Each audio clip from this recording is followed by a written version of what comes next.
ব্যক্তি পরস্পর 3 দিন মুহাম্মদ ও আলে মুহাম্মাদের উপরে সালাত পড়ে, দরুদ শরীফ পড়ে, বলছে তার জন্য তার জান্নাতের দায়িত্ব আমি নিচ্ছি। কে বলছে? ফাতেমা জাহরা সালামুল্লাহ আলাইহা। পরস্পর 3 দিন দরুদ শরীফ পড়লে তার জান্নাতের দায়িত্ব কে নিচ্ছে? ফাতেমা জাহরা সালামুল্লাহ আলাইহা। কত সহজ বলেন?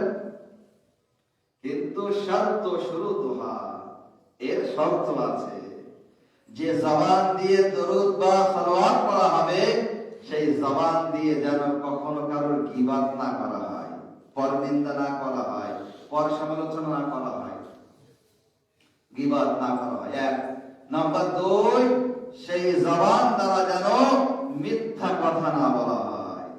আর নাম্বার 3, সেই জবান দিয়ে বা সেই মুখ দিয়ে যেন হারাম খাদ্য না খাওয়া হয়। আল্লাহু আকবার।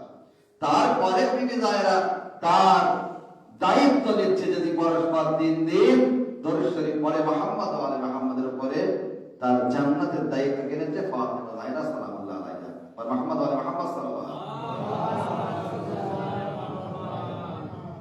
এখানে আমাদের জবানকে পাক করার দরকার আছে।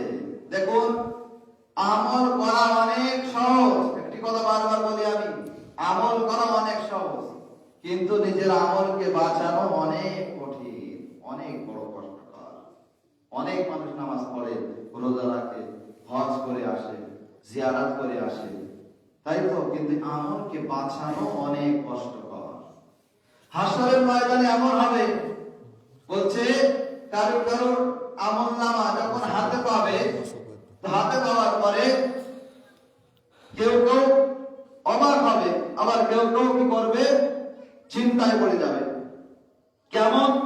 বলছে অনেকে এমন হবে যে আমলনামা যখন হাতে দেওয়া হবে, একজন একটা হাজি আছে, দেখছে তার আমলনামায় হজ নেই, এখন জিয়ারত করে আসছে, তার আমলনামায় জিয়ারতের সওয়াব নেই, একদম 5 ওয়াক্তের নামাজ নিয়মিত পড়তো, ফজরের নামাজ মিস হয় না, দেখা যাচ্ছে তার আমলনামায় নামাজ নেই।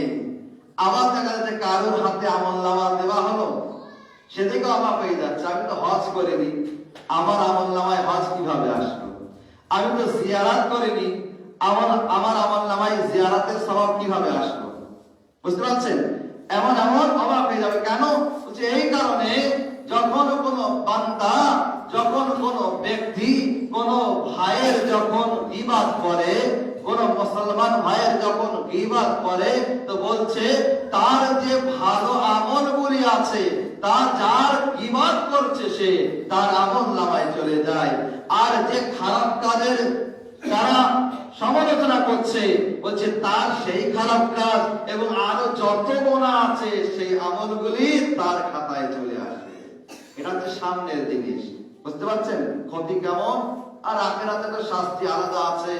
জাহান্নামের কুকুরদের খাদ্য বানবে যারা আজকে গীবাত করে বেড়ায়, পেছনে এমন কথা বলা যেটা সামনে বলতে পারে না, বা এমন কথা বলা সামনে এসে শুনলে